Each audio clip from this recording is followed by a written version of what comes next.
जाती। रसूलुल्लाह सल्लल्लाहु अलैहि वसल्लम की जिंदगी का 7वां उसूल ये था कि आप अपनी उम्मत को ये तलकीन करते थे, एक तो ये रहमदिली और दूसरी ये चीज कि ये याद रखना बेशक तुम्हारे मतहत हैं लेकिन तुम अल्लाह के मतहत हो और अल्लाह की अदालत में तुम बराबर खड़े होगे।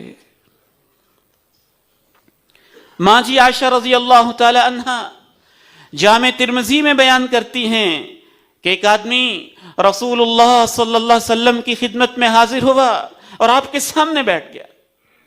कहने लगा मेरे नौकर हैं, उनकी शिकायत लेके आया, मेरे नौकर हैं, युकज़्ज़िबूननी व यख़ूनूननी व यासूननी। 3 गलतियां बताई उसने और ये हर एक को शिकवा होता है अपने मतहत अफराद से। यही शिकवा उसने किया, युकज़्ज़िबूननी, झूठ बोलते हैं, झूठ बोलते हैं, गलत बयानी करते हैं, व यख़ूनूननी, खयानत करते हैं, करप्शन करते हैं, चीज इधर उधर कर लेते हैं, व यासूननी, मेरी बात नहीं मानते, जो कहता हूं काम पूरा नहीं करते। 3 शिकवे उसने किए, युकज़्ज़िबूननी व यख़ूनूननी व यासूननी। ए अल्लाह के प्यारे नबी, मेरे नौकर हैं, मुझसे गलत बयानियां भी करते हैं, मेरी बात भी पूरी तरह नहीं मानते, खयानत भी कर लेते हैं। और मैं क्या करता हूं, वो कहता है जवाबन फिर मैं भी 2 काम करता हूं, अश्तुमुहुम व अज़रिबुहुम, मैं उनको खूब गालियां भी सुनाता हूं और उनकी पिटाई भी करता हूं। फ़कैफ़ अना मिनहुम, मेरा और उनका मामला फिर अल्लाह की अदालत में कैसे लगेगा? मेरा और उनका मामला फिर अल्लाह की अदालत में कैसे लगेगा? अगर आपको अल्लाह ने किसी बड़ी कुर्सी पे बिठाया है, अगर आपको अल्लाह ने चीफ मिनिस्टर बनाया है, अगर आपको अल्लाह ने मिनिस्टर बनाया है, अगर आपको अल्लाह ने एमपीए एमएनए बनाया है, अगर आपको अल्लाह ने पुलिस, फौज, वापडा, एजुकेशन या किसी महकमे में बड़ी कुर्सी पे बिठाया है, अगर आपको अल्लाह ने बड़ा ताजिर बनाया है, बिजनेसमैन बनाया है, मिलों का मालिक बनाया है, ठीक है, हमारी दुआ है अल्लाह आपको और इज्जतें दे, अल्लाह आपको और बरकतें दे। लेकिन एक बात याद रखना, अपनी दुनिया के पीछे अपनी आखिरत बर्बाद न कर लेना। मरना तुमने भी है, मरना उन्होंने भी है। मौत तुम्हें भी आएगी, मौत मतातों को भी आएगी, सब एक चारपाई पे जाओगे, कफन की चादरें लेके जाओगे, कब्र की मिट्टी के मनों नीचे दब जाओगे, फिर अल्लाह की अदालत लगेगी। कुछ इस बारे में भी सोच लिया करें कि मैं जो कुछ कर रहा हूं अल्लाह की अदालत में क्या मैं उसकी जस्टिफिकेशन दे सकता हूं? उसने कहा वो 3 काम करते हैं तो 2 मैं करता हूं। वो क्या करते हैं? गलत बयानी करते हैं, खयानत भी करते हैं, बात नहीं मानते, मैं उनको गालियां भी देता हूं, उनको मारता भी हूं। मेरे और उनके ऊपर अल्लाह की अदालत कैसे लगेगी? आपने फरमाया ए अल्लाह के बंदे, उनकी गलत बयानियां, उनकी खयानत, उनकी नाफरमानियां और तेरी गालियां और तेरा मारना, इन सब का अल्लाह हिसाब लेगा। अगर तो बराबर रहा, जितनी उन्होंने करप्शन की थी उतनी तूने गालियां दे ली, जितनी उन्होंने गलत बयानियां की थी उतनी तूने गालियां दे ली, तो हिसाब बराबर।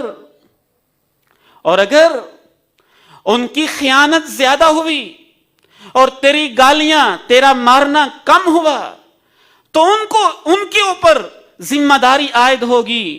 और अगर उनकी खयानत कम हुई, उनकी खयानत कम हुई, तेरा मारना ज्यादा हुआ, तो तुझे कुछ न कुछ देना पड़ेगा, तेरे ऊपर जिम्मेदारियां आयद होंगी। और अगर तेरी मार कम हुई तो उनके ऊपर जिम्मेदारी आयद होगी। जब आपने ये 3 सूरतें बयान की, या तो दोनों बराबर रहे तो बराबर सराबर हो गया, ना देना पड़ा ना लेना पड़ा। اور اگر نوکروں کی زیادتیاں بڑھ گئیں تو ان کے اوپر بوجھ اضافی پڑ جائے گا، اور اگر تمہاری ذمہ داریاں زیادتیاں بڑھ گئیں تمہارے اوپر اضافی بوجھ پڑ جائے گا۔ وہ آخرت پہ ایمان رکھنے والا انسان تھا، جعل یہتف ویبکی، ایک کنارے بیٹھ کے یاد کرنے لگا میں نے اس نوکر کے ساتھ کیا کیا، میں نے اس کے ساتھ کیا کیا، میں نے اس کے ساتھ کیا کیا، چیخو پکار کر کے رونے ہی لگ گیا، کہنے لگا اللہ کے پیارے نبی میں نے بہت سوچا ہے، لگتا ہے میں ان کو اپنے پاس نہیں رکھ سکتا، گواہ ہو جائیں آج کے بعد میں ان سب کو آزاد کر رہا ہوں۔ قصاص تو ہوگا، حساب تو ہوگا۔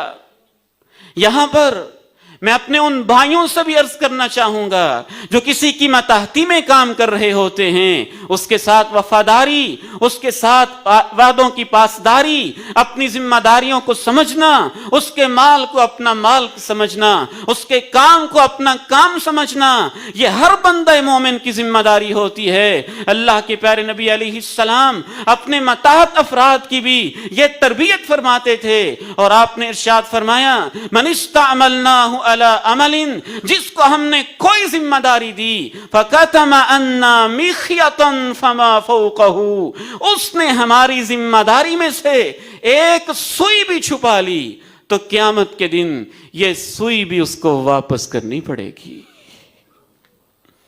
یہ اسے واپس کرنی پڑے گی۔